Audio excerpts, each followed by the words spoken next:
Hər kəs salamlayıram. Prius 20 Kuza'da batareykanın birinin, ikisinin, üçünün xərab olmasını soruşurlar. Xərab olduğu halda maşın gedirmi, getmirmi, hansı prosedurdur? İstəyirəm ki, sizə kısa bir video çəkim, anlayış verim. Çoxları bilmirlər, yazırlar komentariyalarda. Yazmaqla da fikrimi tam izah edə bilmirəm. Hələlik istedim ki, belə bir kısa bir video çəkim, baxasınız. Demək dostlar, bildiyiniz kimi Prius 20 Kuza 2 tane motoru var. Biri hibrit motoru var. Hibrit motoru batareyka ilə işləyir. Biri var benzin motoru. Benzin motoru da bildiyiniz kimi, adından belli olduğu kimi benzinlə işləyir. Demək gedirsiniz yolda. Məsəl üçün, indi mən sizə izahla dəqiq başlayalım. Gedirsiniz maşınla yolda hərəkət edirsiniz. 70, 80, 90 fərqi yoxdur. Hər hansı bir sürətdə gedirsiniz. Batareykanın biri sıradan çıxarsa, yəni xərab olarsa, maşın zaten gedəcək. Heç bir ziyanı yoxdur. 28 dənə batareykası var maşının. 28 dənə akkumulyatordan əlavə 28 dənə batareykada. 28 dənə batareyka ilə maşının idarə olunur. Yəni idarə olunur ki, batareyka olmasa getməyə bilmə söhbəti yoxdur. Maşın gedir. Standart, normal şəkildə sürətlə hərəkət eləyir.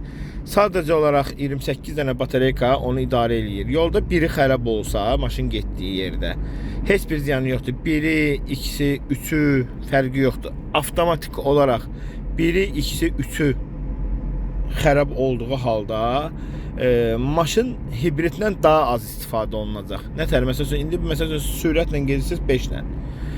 Batareyka qutarır, məsələn 5 saniyə azalır. Amma batareykanın yarısı az olanda batareykalar o birisilər elə bir-birinə güc vermədən işləyir. Bunun batareykası tez qutarır. Tez qutaran kimi başlayır benzinə xodlanır. Əgər ikisi, üçü tam xərab olsa, maşın sırf benzinlə işləyəcək. Batareykaya keçməyəcək. Yəni batareykaya niyə keçmir? Hibritə keçmir. Maşının biri batareykanın xərab olduğu halda hibritlə istifadə olunur. Birinlə, ikisinə. Yəni sürə bilərsiniz. Standart sürərsiniz. Prosto hibritlə az istifadə olunacaq. Çünki bu maşın getdiyi yerdə həm batareykanın gücünə kömək eləyir, həm benzin motorunun gücünə kömək eləyir.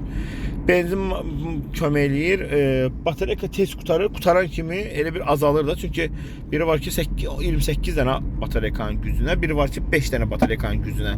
Yəni gör hansı daha çoxdur. 28 dənə batareykanın gücünə maşın hərəkət eləyir. Batareyka xərab olduğu halda bir dənəsi gedə bilirsən. Bir dənəsindən danışıram. Oca ikinciyə keçdiyi halda başlayır benzindən daha çox istifadə edir də, hibritə keçmir maşın. Yəni svetoforda dayanırsınız, məsələn sönmür. Padyomu düşürsüz, sönməlidir maşın, sönmür. Benzinlə gedir də, elə batareykaya keçmir. Üzü aşağı məsələn padyomu buraxanda bilirsiniz ki, maşın sönür. Təkərin gücünə, təkərin fırlanmasının gücünə batareykaya zərərətə yığır. Mən keçmiş videolarımda var bu haqda.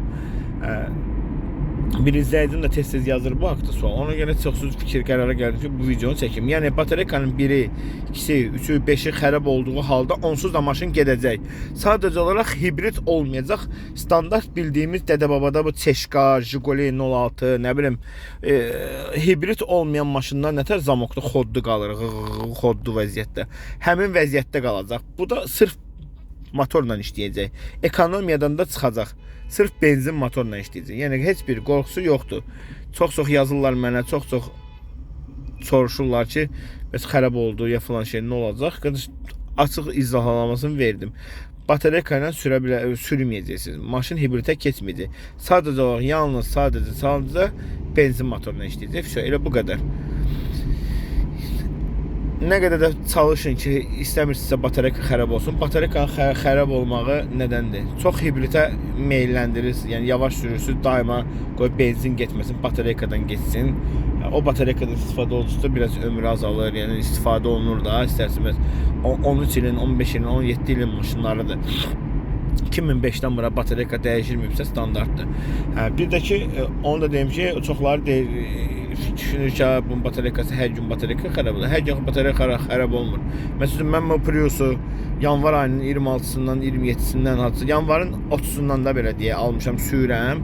Batareykada məndə problem yaranmayıb. Benzini normal saxlayıram, batareykalarım da normal şəkildə qidalanır. Bir dənə çalışın ki, qoruyun ki benzin az olmasın, qutarıb batareykanı istifadə etmirsiniz. Çünki sırf batareyka başlayır yeməyə. Həmin vaxtda sizin batareykalarınızda baxma da, batareykanın ili köhnədir, avtomatik olaraq xarab olur. Sonra batareykanın da qiymətini indi bir çoxları soruşur ki, bəs qardaş batareyka neçədir? Batareykanın biri standart ilinə görə dəyişir. İlinə görə batareyka dəyişir. Başlayır belə deyək də 30 manatdan 55-60 manata qədər, 30 manatdan 60 manata qədər var. Batareykanı siz özünüzdə dəyişə bilərsiniz. Yəni bu dəqiqə çətin bir şey yoxdur dəyişmək. Prosta instrument olsun, bacarığınız olsun, dəyişə bilirsiniz.